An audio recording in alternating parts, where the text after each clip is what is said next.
Morning વિદ્યાર્થી મિત્રો।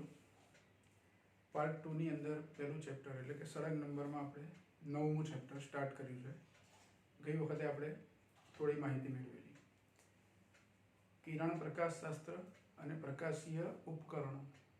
જો બોર્ડની પરીક્ષાની દ્રષ્ટિએ આ ચેપ્ટર 9 ગુણનું છે। અત્યારે હાલ આપણી જે પેપર સ્ટાઇલ છે એ પ્રમાણે બોર્ડની પરીક્ષામાં આ ચેપ્ટરના કેટલા 9 ગુણ છે। પછી કદાચ પરીક્ષા પેટર્ન બદલાય અને વેઇટેજમાં ફેરફાર થાય તો અલગ વાત છે, પણ માર્ચ 2020માં જે પરીક્ષા લેવાઈ એ પ્રમાણે આ ચેપ્ટર આપણું 9 ગુણનું છે, બરાબર। હવે ગઈ વખતે આપણે જે માહિતી મેળવેલી એની અંદર દ્રશ્ય પ્રકાશની થોડી ચર્ચા આપણે કરેલી। પછી અરીસા, ગોળીય અરીસાઓ આપણે આ ચેપ્ટરમાં શીખવાના છે।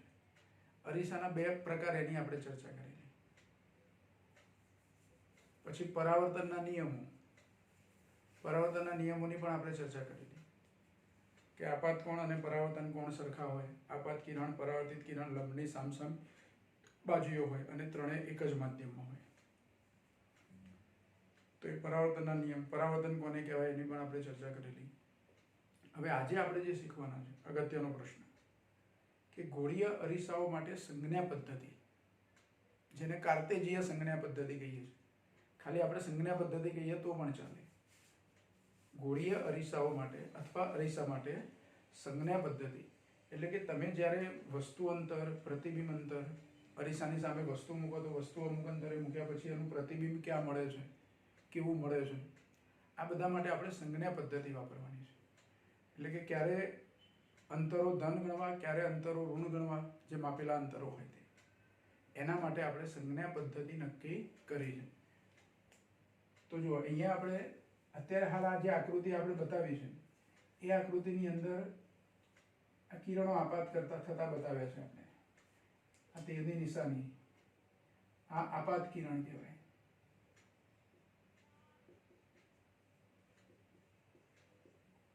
બરાબર।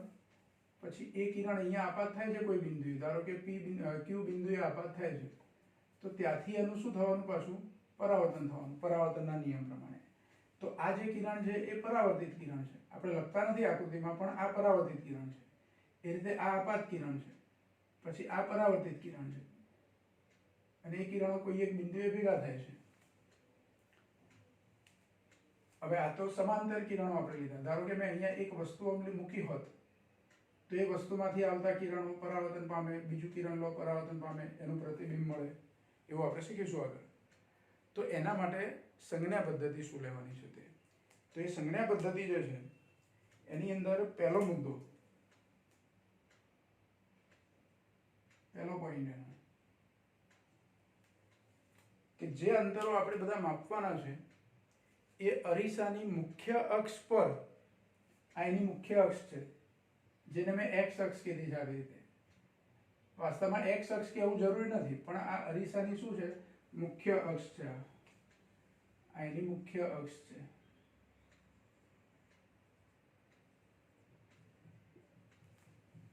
અરીસાની મુખ્ય અક્ષ છે અને આ પી અહીંયા જે બિંદુ લીધું છે એ અરીસાનું ધ્રુવ છે।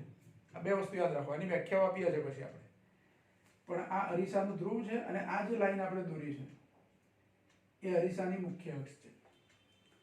તો જે અંતરો આપણે માપવાના હોય એ બધા અંતરો અરીસાની મુખ્ય અક્ષ પર ધ્રુવની સાપેક્ષે માપવાના।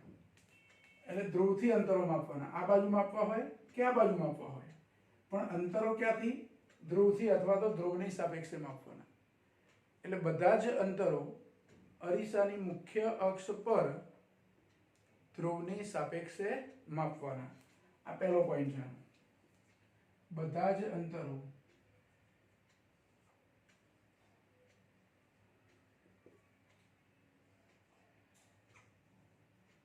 અરીસાની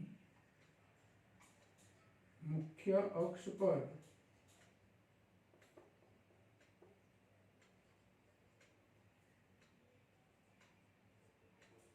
ધ્રુવ, જેને આપણે પી વડે દર્શાવીએ છીએ, ધ્રુવની સાપેક્ષે માપવા।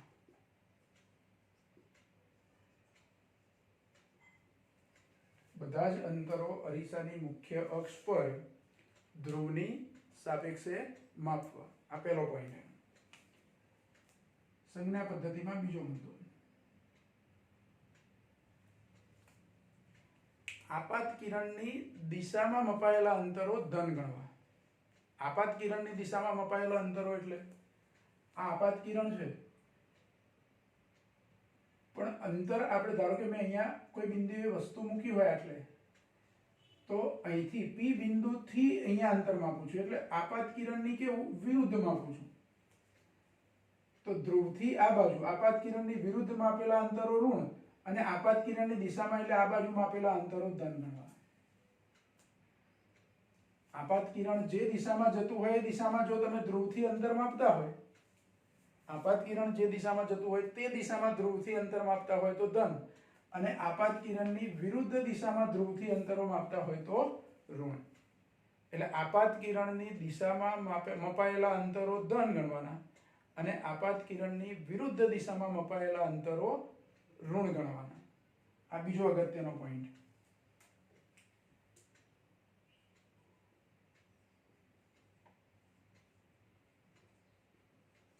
આપાત કિરણની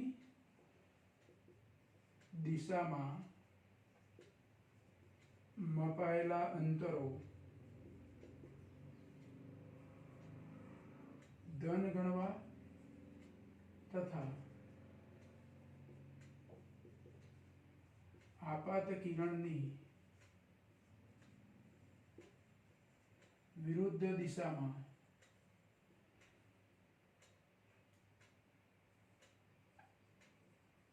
મપાયેલા અંતરો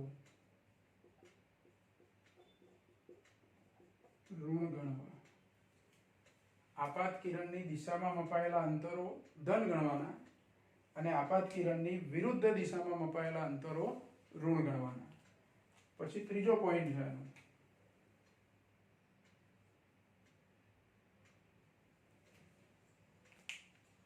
કે આ મુખ્ય અક્ષ છે એનાથી ઉપર તરફ મપાયેલી ઊંચાઈઓ, કોઈ h ઊંચાઈની કોઈ વસ્તુ મૂકી હોય આપણે આવી રીતે, તો આ વસ્તુ મુખ્ય અક્ષથી ઉપર તરફ છે તો એની ઊંચાઈ ધન ગણવી.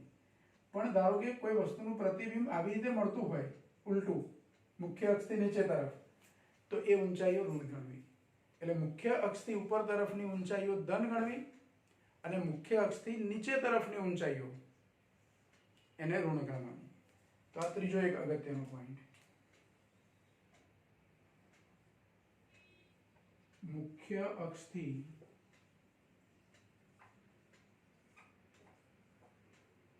ઉપર તરફની ઊંચાઈઓ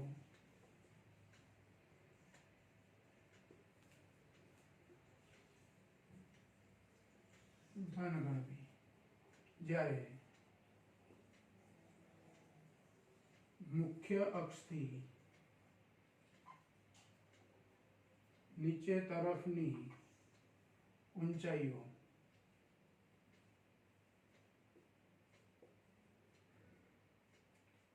ઋણ ગણવી. આ થઈ ગઈ અરીસાની સંજ્ઞા પદ્ધતિ. તમે અહીંયા કોઈ વસ્તુ મૂકેલી બતાવી હોય, આ આપાત કિરણ આ ના બતાવ્યા હોય અને કોઈ વસ્તુ મૂકી છે એનું પ્રતિબિંબ મળે છે એવી આકૃતિ દોરી શકો. બરાબર? તો મુખ્ય અક્ષથી ઉપર તરફની ઊંચાઈઓ ધન ગણવાની, મુખ્ય અક્ષથી નીચે તરફની ઊંચાઈઓ ઋણ ગણવાની. આ સંજ્ઞા પદ્ધતિના 3 મુદ્દા ખાસ યાદ રાખવાના. જો પહેલો મુદ્દો કયો છે? બધા જ અંતરો અરીસાની મુખ્ય અક્ષ પર માપવાના. મુખ્ય અક્ષ પર કોની સાપેક્ષે? ધ્રુવની સાપેક્ષે માપવાના. અરીસાના ધ્રુવની સાપેક્ષે આ અંતરો માપવાના. બીજું, આપાત કિરણની દિશામાં મપાયેલા અંતરો ધન ગણવાના.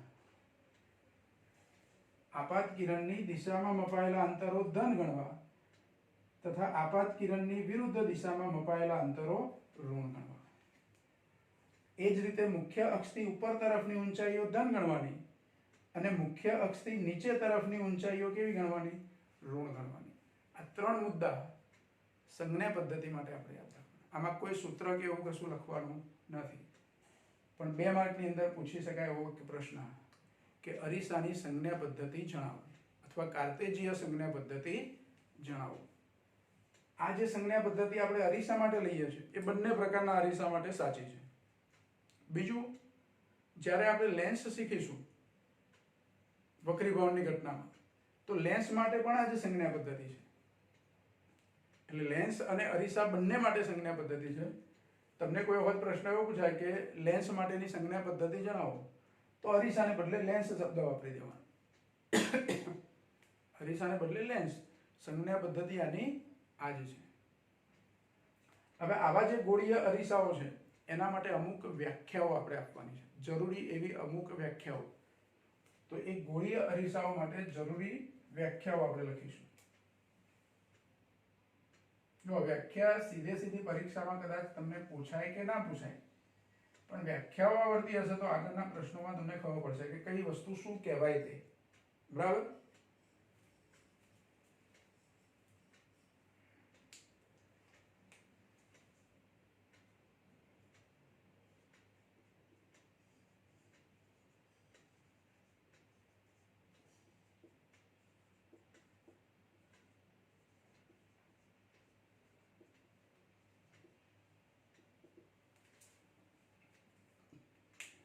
જો ગોળીય અરીસા માટે જે વ્યાખ્યાઓ આપણે આપવાની છે, એમાં પહેલી વ્યાખ્યા આપણે આપીશું અરીસાનું ધ્રુવ.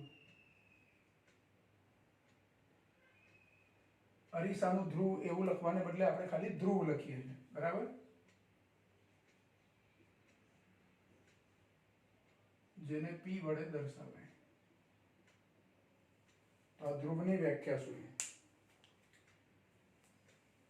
તો ગોળીય અરીસાનું મધ્ય બિંદુ, ગોળીય અરીસાના મધ્ય બિંદુને શું કહેવાય? અરીસાનું ધ્રુવ. દાખલા તરીકે આપણી જોડે વોચ ગ્લાસ છે, એની અંદર એક જ ટીપું પાણી તમે નાખ્યું છે, અને પાણીને બદલે એવું વિચારો કે તમે પારાનું એક બૂંદ નાખ્યું છે. પારાનું બૂંદ હશે તો એ વોચ ગ્લાસની અંદર ગમે તે જગ્યાએ તમે પારાનું બૂંદ નાખશો, કાચને ચોટશે નહીં. એટલે એ પારાનું બૂંદ જે ગબડીને ક્યાં જતું રહેશે? બરાબર સેન્ટરમાં. અથવા સહેજ તમે એ જે વોચ ગ્લાસ છે એને સહેજ આમ થોડોક ખખડાવશો, સહેજ એને ટચ કરશો, તો શું થશે? એ સેન્ટરમાં જતું રહેશે. પાણીનું એક બૂંદ હોય તો પણ સેન્ટરમાં જાય, પણ પાણી છે પેલી કાચની સપાટીને થોડું ચીપકી જાય, એટલે કદાચ એટલે સુધી ના પણ પહોંચે સાઈડમાં તમે નાખ્યું હોય તો. પણ પારાનું બૂંદ હોય તો વચ્ચે જતું જ રહે. તો વોચ ગ્લાસની અંદર પારાનું જે ટીપું છે એ બરાબર સેન્ટર પર રહેશે. તો એ એનું મધ્ય બિંદુ કહેવાય. એને આપણે ધ્રુવ કહીએ છીએ. તો એવી રીતે અરીસો હોય, અંતર્ગોળ કે બહિર્ગોળ અરીસો હોય, તો અરીસાનું જે મધ્ય બિંદુ હોય એને શું કહેવાય? અરીસાનું ધ્રુવ. એટલે અરીસાના મધ્ય બિંદુને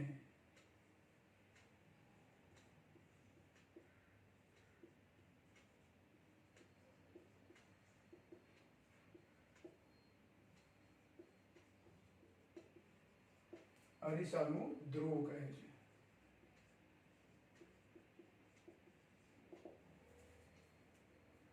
અરીસાનું મધ્ય બિંદુ એ અરીસાનું ધ્રુવ છે. પછી બીજી વ્યાખ્યા,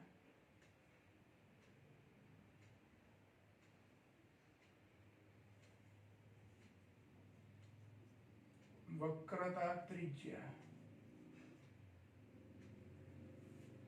તો અરીસાની વક્રતા ત્રિજ્યા કોને કહેવાય? તો ગોળીય અરીસો જે કલ્પિત ગોળાના ભાગ રૂપે હોય. ધારો કે આ તો આટલો જ ભાગ આપણે બતાવ્યો છે,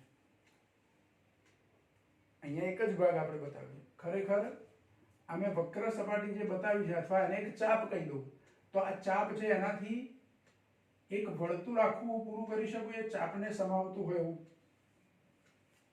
અને વર્તુળને બદલે આ તો અરીસો છે એટલે આપણે શું લેવાનો? ગોળો. બોર્ડ પર તો આપણને ચાપ જેવું દેખાય છે, વાસ્તવમાં આ તો અરીસો છે. તો અરીસો શાનો ભાગ છે?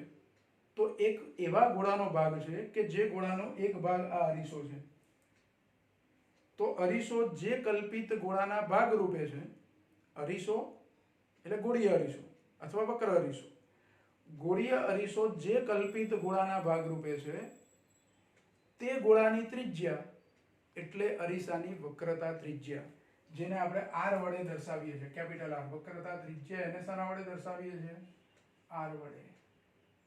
એટલે ગોળીય અરીસો જે કલ્પિત ગોળાના ભાગરૂપે છે તે ગોળાની ત્રિજ્યાને અરીસાની अथवा गोळीय अरीसानी वक्रता त्रिज्या કહે છે। એટલે અહીંયા લખીએ આપણે કે ગોળીય અરીસો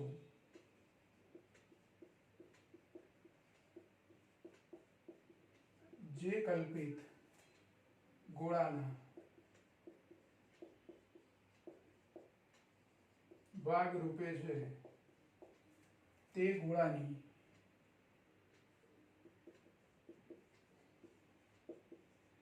ત્રિજ્યાને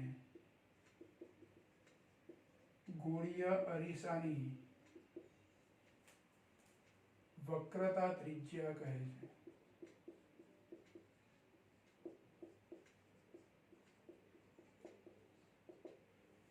જો આ વક્રતા ત્રિજ્યાની વ્યાખ્યા થઈ, એના પછીની વ્યાખ્યા આપી આપણે વક્રતા કેન્દ્ર।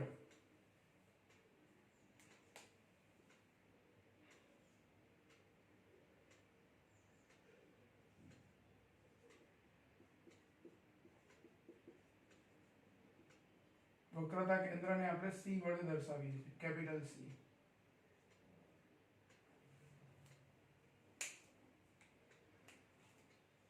તો અહીંયા સહેજ ફેરફાર કરવાનો કે ગોળીય અરીસો જે કલ્પિત ગોળાના ભાગ રૂપે છે તે ગોળાના કેન્દ્રને, ત્રિજ્યાને બદલે શું લેવાનું? કેન્દ્ર। એને શું કહીશું? ગોળીય અરીસાનું વક્રતા કેન્દ્ર કહે છે। એટલે ત્રિજ્યાને બદલે શું લેવાનું છે? કેન્દ્ર। એટલે આપેલો ગોળીય અરીસો જે કલ્પિત ગોળાના ભાગ રૂપે છે તે ગોળાના કેન્દ્રને અરીસાનું વક્રતા કેન્દ્ર કહે છે। એટલે એની વ્યાખ્યા આપણે આ રીતે લખીશું, ગોળીય અરીસો જે કલ્પિત ગોળાના ભાગ રૂપે છે તે ગોળાના કેન્દ્રને ગોળીય અરીસાનું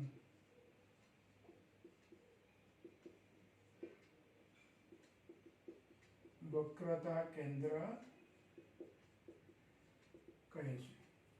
જો વક્રતા કેન્દ્ર વ્યાખ્યાયિત થયા પછી વક્રતા ત્રિજ્યાની મારે બીજી વ્યાખ્યા લખવી હોય તો સમજો કે આ જે અરીસો છે એનું ધ્રુવ, જેની વ્યાખ્યા આપી, આ ધારો કે વક્રતા કેન્દ્ર C છે, તો અરીસાના વક્રતા કેન્દ્રથી ધ્રુવ સુધીના અંતરને, વક્રતા કેન્દ્રથી ધ્રુવ સુધીનું અંતર જે છે એને એની વક્રતા ત્રિજ્યા કહેવાય। એટલે એ રીતે પણ વક્રતા ત્રિજ્યાની વ્યાખ્યા આપી શકાય, બરાબર।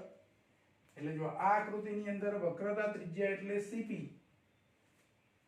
આકૃતિની અંદર વક્રતા ત્રિજ્યા એટલે CP, આ અંતર R છે, આટલું અંતર, અહીંથી અરીસાના ધ્રુવ સુધીનું અંતર, એટલે એ વક્રતા ત્રિજ્યા થઈ। ચલો પછીની વ્યાખ્યા,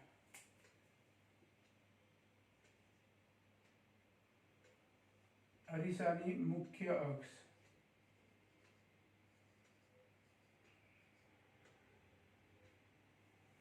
મુખ્ય અક્ષ કોને કહેવાય? તો અરીસાના ધ્રુવ અને વક્રતા કેન્દ્રને જોડતી રેખા।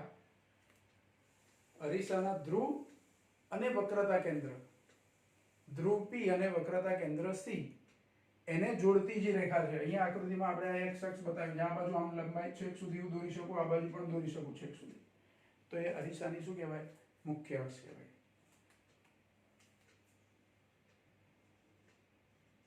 અરીસાના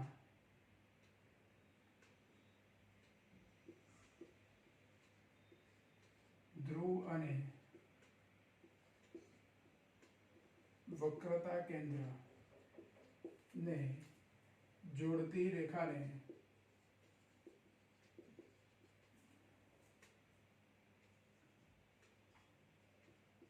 અરીસાની મુખ્ય અક્ષ કહે છે।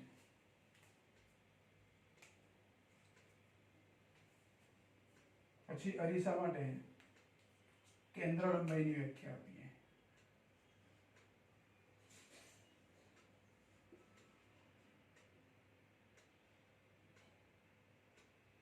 अथवा मुख्य केंद्र की व्याख्या आपी पहला पछी केंद्र लंबाई। मुख्य केंद्र जेने कैपिटल एफ वडे दर्शावाय। तो पहला मुख्य केंद्र की व्याख्या आपी पछी केंद्र लंबाई की। तो मुख्य केंद्र कोने कहेवाय? तो अरीसानी मुख्य अक्ष ने समांतर अरीसा पर आपात थता किरणों परावर्तन पामीने जे बिंदुए भेगा थता होय अथवा जे बिंदुए भेगा थता होय तेवो बास थाय ते बिंदुने अरीसाનું मुख्य केंद्र कहेवाय। गोळीय अरीसा माटे जो अंतर्गोळ अरीસો આપણે આજે આકૃતિ અત્યારે હાલ દોરી છે અંતર્ગોળ અરીસાની આકૃતિ છે। એટલે અંતર્ગોળ અરીસામાં શું થાય કે મુખ્ય અક્ષ પર આપાત થતા કિરણો પરાવર્તન પામી અને અહીંયા ભેગા ખરેખર થતા હોય અને જે બિંદુએ આવા સમાંતર કિરણો પરાવર્તન પામીને ભેગા થતા હોય તે બિંદુ એ અંતર્ગોળ અરીસાનું મુખ્ય કેન્દ્ર કહેવાય। પણ બહિર્ગોળ અરીસો હોય તો બહિર્ગોળ અરીसा पर તમે સમાંતર કિરણો આપાત કરો તો એ કેન્દ્રિત ના થાય, વિકેન્દ્રિત થાય, દૂર જાય એકબીજાથી। હવે એકબીજાથી દૂર જતા હોય તો એને પાછળની બાજુએ લંબાવીએ તો ભેગા થતા હોય તેવો ભાસ થાય, આભાસી કિરણો કહેવાય। એટલે અંતર્ગોળ અરીસા માટે એ કિરણો ખરેખર ભેગા થતા હોય, જ્યારે બહિર્ગોળ અરીસો હોય તો એમાં એ કિરણો ભેગા થાય નહીં। એટલે અંતર્ગોળ અરીસાના સંદર્ભમાં હું વ્યાખ્યા આપું तो अंतर्गोळ अरीसा पर मुख्य अक्ष ने समांतर आपात थता किरणों अरीसाथी परावर्तन पामीने जे बिंदुए भेगा थता होय ते बिंदु ए अंतर्गोळ अरीसानुं मुख्य केंद्र।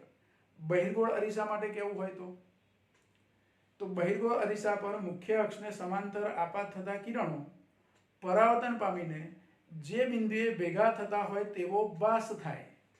भेगा थता ना होय पण भेगा थता होय तेवो भास थाय ते बिंदु ने बहिर्गोळ अरीसानुं शुं कहेवाय? मुख्य केंद्र। એટલે અહીંયા આપણે વ્યાખ્યા લખીએ એની કે ગોળીય અરીસા પર ગોળીય અરીસાની મુખ્ય અક્ષને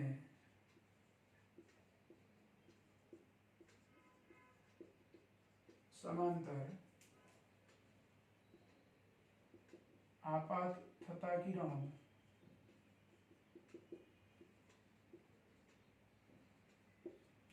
अरीसा परथी परावर्तन पामी जे बिंदुए केंद्रित थता होय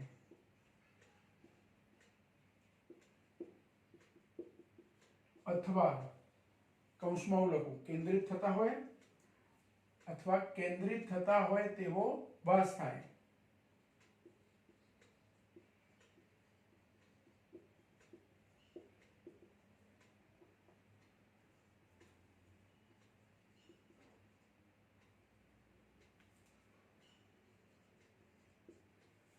जो केंद्रित थता होय एवुं कोना माटे? अंतर्गोळ अरीसा माटे। अने केंद्रित थता होय तेवो भास थाय कोना माटे? बहिर्गोळ अरीसा माटे।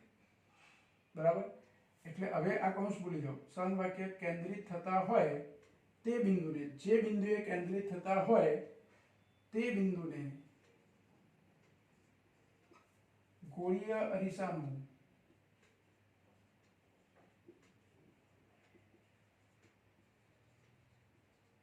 મુખ્ય કેન્દ્ર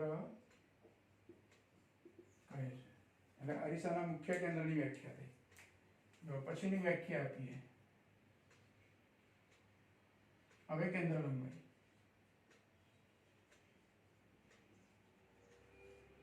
જેને સ્મોલ એફ વડે આપણે દર્શાવીશું। કેન્દ્ર લંબાઈને શાના વડે દર્શાવીશું? સ્મોલ એફ વડે। તો જો હવે મુખ્ય કેન્દ્ર વ્યાખ્યાયિત થઈ ગયું। અરીસાના મુખ્ય કેન્દ્રથી ધ્રુવ સુધીનું અંતર અથવા ધ્રુવથી મુખ્ય કેન્દ્ર સુધીનું અંતર એ અરીસાની કેન્દ્ર લંબાઈ કહેવાય। એફ થી પી સુધીનું અંતર आ स्मॉल एफ जे अरीसानी आनी बराबर लाइन में अहींया लईए छे એટલે અરીસાની કેન્દ્ર લંબાઈ થઈ। એટલે અહીંયા લખીએ આપણે ગોળીય અરીસાના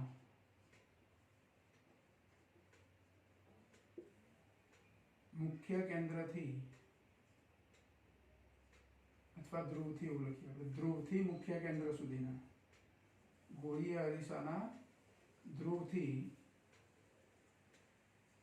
મુખ્ય કેન્દ્ર સુધીના અંતરને અરીસાની કેન્દ્ર લંબાઈ કહે છે. હજુ પછીની એક વ્યાખ્યા, દર્પણમુખ.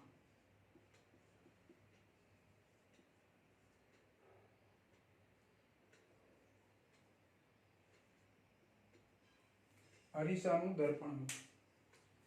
તો અરીસાની વર્તુળાકાર ધાર જે છે, વર્તુળાકાર ધાર એટલે અહીંયા તો આકૃતિમાં તમને ખાલી આટલો જ ભાગ દેખાય છે, પણ આ બિંદુથી શરૂ કરીને અહીં સુધીનું અંતર, એટલે અરીસો આવી રીતે છે ધારો કે, બરાબર,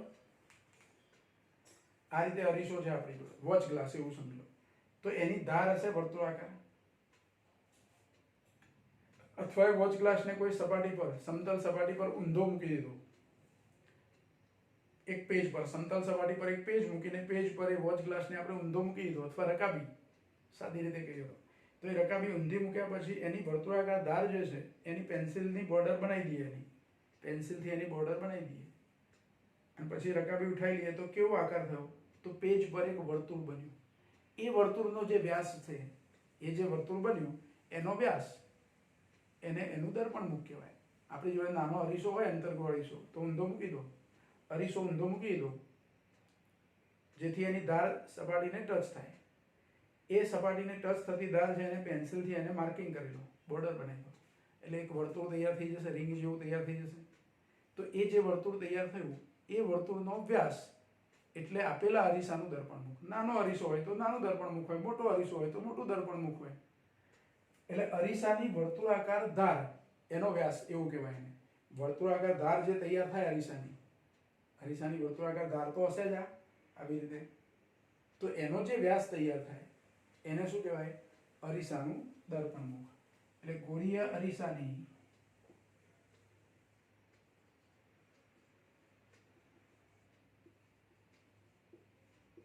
વર્તુળાકાર ધારના વ્યાસને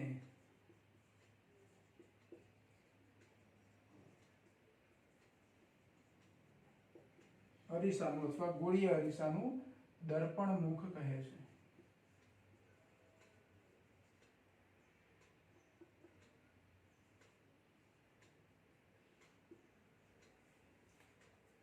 અરીસાની વર્તુળાકાર ધાર અંતર્ગોળ હોય કે બહિર્ગોળ, એટલે ગોળીય શબ્દ આપણે વાપરીએ છીએ.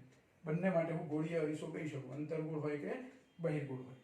એટલે ગોળીય અરીસાની વર્તુળાકાર ધારના વ્યાસને અરીસાનું અથવા ગોળીય અરીસાનું દર્પણમુખ કહે છે. પછીની વ્યાખ્યા છે ફોકલ પ્લેન.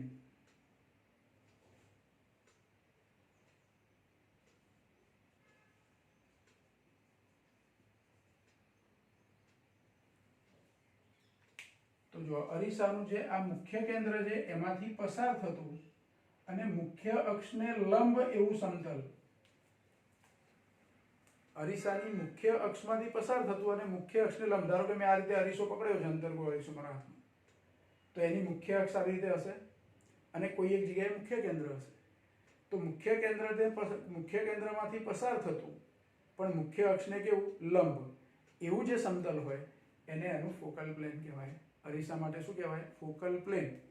એટલે અરીસાના મુખ્ય કેન્દ્રમાંથી પસાર થતું ગોળીય અરીસાના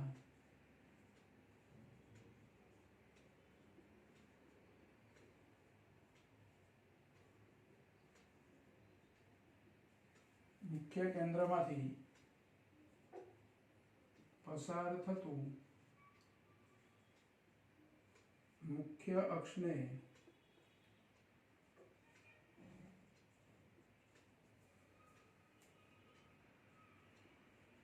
પસાર થતા, એવું લખીએ આપણે, પસાર થતા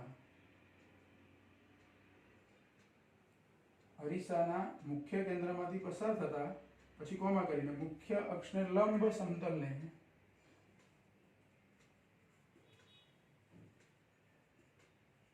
અરીસાનું ફોકલ પ્લેન કહે છે. અને છેલ્લી વ્યાખ્યા આપણે લખવી છે પેરેક્સિયલ રેઝ. જો આ શબ્દ તમે નવો સાંભળ્યો. આ બધા શબ્દો તો આપણે સાંભળેલા છે 10મા ધોરણમાં. આ બધી વ્યાખ્યાઓ આપેલી જ છે ઓલરેડી. પણ એક નવી વ્યાખ્યા છે આપણી પેરેક્સિયલ રેઝ.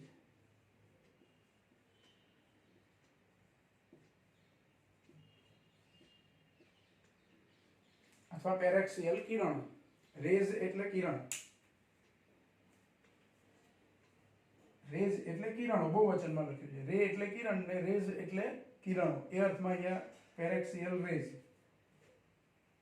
તો અરીસાનું જે મુખ્ય અક્ષ છે, અરીસાની મુખ્ય અક્ષ, એને નજીક રહીને અરીસા પર આપાત થતા કિરણો, અરીસાની મુખ્ય અક્ષને નજીક અને મુખ્ય અક્ષને સમાંતર એવા જે કિરણો અરીસા પર આપાત થાય, એવા કિરણો એને પેરેક્સિયલ રેઝ કહેવાય.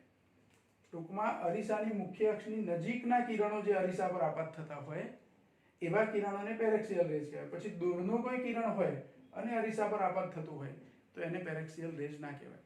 નાના દર્પણમુખવાળા અરીસામાં કેવું હોય? અરીસો બહુ નાનો હોય. નાનું દર્પણમુખ એટલે અરીસો નાનો હોય, એની વર્તુળાકાર ધાર, એનો વ્યાસ નાનો હોય. એવા અરીસા પર જે કિરણો આપાત થાય એ લગભગ બધા મુખ્ય અક્ષની નજીક જ હોય. એટલે એવા અરીસા માટે બધા જ કિરણો એ લગભગ પેરેક્સિયલ રેઝ કહેવાય. પણ અરીસો બહુ મોટો હોય, આપણો આ બોર્ડ છે એના કરતાં એ મોટો, દિવાલ જેટલો મોટો અરીસો છે, તો એની મુખ્ય અક્ષ હોય, એની નજીકના કિરણો હોય, આજુબાજુના થોડાક અંતરના નજીકના કિરણો જે આપાત થતા હોય એની પર, એને પેરેક્સિયલ રેઝ કહેવાય. પણ દૂરના કિરણો હોય એને પેરેક્સિયલ રેઝ કહેવાય નહીં. એટલે અરીસાની મુખ્ય અક્ષની નજીકના કિરણો એને શું કહેવાય? પેરેક્સિયલ રેઝ, જે અરીસા પર આપાત થતા હોય. એટલે ગોળીય અરીસાની મુખ્ય અક્ષની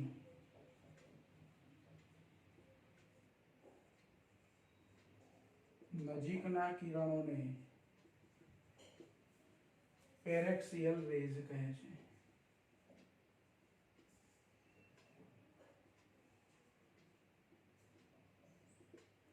બરાબર? આટલી વ્યાખ્યાઓ તમારે ખાસ યાદ રાખવાની છે.